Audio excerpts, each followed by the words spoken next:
Welcome to this explainer. Okay, let's dive right into how scaling your small business can quickly turn simple everyday shipping into a complex, overwhelming nightmare of wasted money. Because if you've ever felt like your business is growing but your profit margins are somehow inexplicably shrinking, well, you're in the exact right place. Today, we are transforming that confusion into absolute clarity. Picture this, right? You're a small business owner. In the early days, shipping a few orders a week out of your garage is easy. It's actually kind of fun. But as you grow, the sheer volume of boxes just multiplies. Suddenly, you're dealing with delayed shipments, lost packages, and some incredibly frustrated customers. You're spending your nights hunting down tracking numbers instead of actually focusing on growing your business. And it's at this exact tipping point that logistics stops being a background task and starts actively destroying your hard-earned margins. Here is the stark reality of the numbers, and it's a big one. Transportation alone accounts for nearly 63% of every single dollar spent on logistics. Let that sink in for a second. When you look at the total cost of getting a product from a manufacturer to your customer's doorstep, just the simple physical act of moving it eats up almost 2/3 of the budget. This highlights exactly how much moving products eats into your bottom line if you aren't paying close attention. To fix this, we need a game plan. So today's roadmap looks like this. We'll cover 1, the beast; 2, the blueprint; 3, the tools; 4, the cavalry; and finally, 5, future-proofing. Let's kick things off with Section 1, the beast, otherwise known as the problem. To really understand the scale of this beast, we have to grasp the sheer economic weight behind it. Transportation is widely viewed as the single most important element in logistics costs. In fact, it's equivalent to a massive 5.2% of the United States gross domestic product. We are literally talking about trillions of dollars dedicated just to moving things from point A to point B. So when you pay for shipping, you're participating in one of the most expensive and complex economic engines on the planet. And honestly, if you don't tame this beast early, it will absolutely devour your profits. Moving right along to Section 2, the blueprint or the breakdown. Okay, a crucial point here is understanding the difference between two terms that people constantly mix up: supply chain management and logistics. It's actually pretty simple.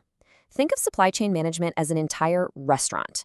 It involves sourcing the ingredients from local farms, negotiating the prices, hiring the chef, and planning out the menu.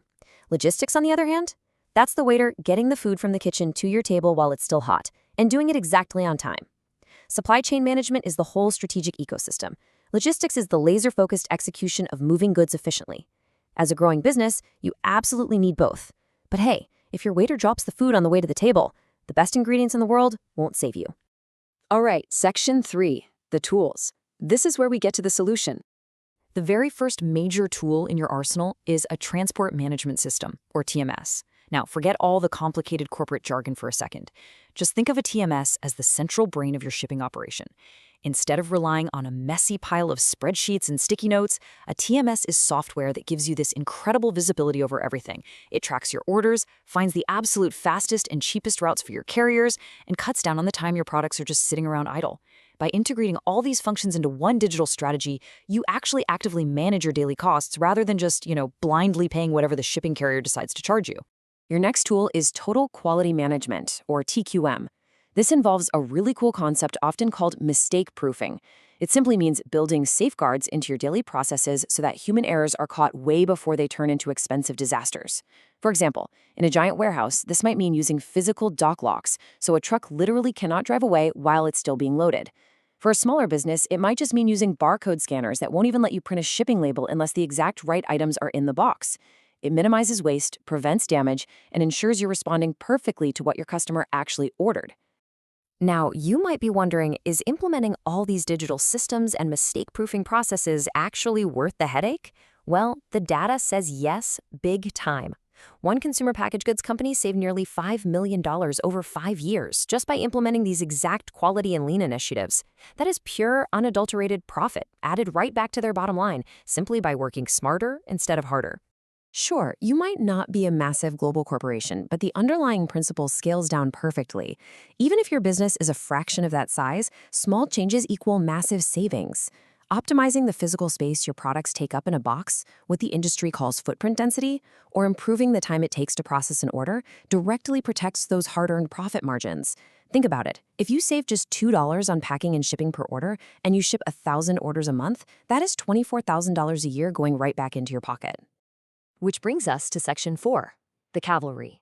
Let's talk about scaling. As your business grows, your logistical footprint is going to grow right along with it. This right here is your ladder of scaling. Let's break it down with all the heavy industry speak.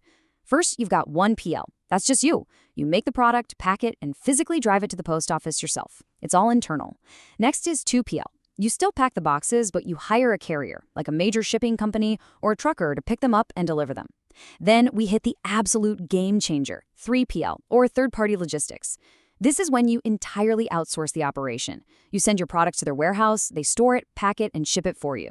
Finally, for those massive global companies, there is 4PL, where you hire a single overarching management firm to coordinate multiple different 3PLs all around the world for you. For a growing small to medium business, making the jump to a 3PL is quite literally the ultimate growth hack. You get a single point of contact to handle all your headaches. You achieve substantial cost savings because, frankly, these experts get massive volume discounts on shipping rates that you could never, ever negotiate on your own. But most importantly, you gain a massive amount of productivity back because you're no longer managing a warehouse, constantly buying bubble wrap or taping up boxes. You can take all that time and redirect it right back into marketing, product development, and actually growing the business. And finally, Section 5, future-proofing, staying ahead of the curve. The logistics evolution literally never stops. We just talked about the ladder up to 4PL, but the industry is actually already moving beyond that with the rise of 5PL. Fifth-party logistics providers are emerging right now to specifically cater to the unique, rapid-fire demands of modern e-commerce and digital businesses. They don't just manage the physical movement of boxes, they integrate entirely with your e-business networks, using advanced tech, big data, and highly automated systems to optimize your entire supply network from the click of a mouse all the way to the delivery on the front porch. It just proves that technology and logistics are becoming completely inseparable. So we've gone from the absolute chaos of the beast eating your margins to the smooth control of outsourced logistics. Make no mistake, your competitors are already utilizing big data and automation to slash their shipping costs. The infrastructure to help you compete globally is out there and it's waiting for you. The only question left is, will you step up and take the reins of your supply chain today, or are you going to let your logistics dictate your limits tomorrow? Thanks so much for joining me on this explainer, and I will see you next time.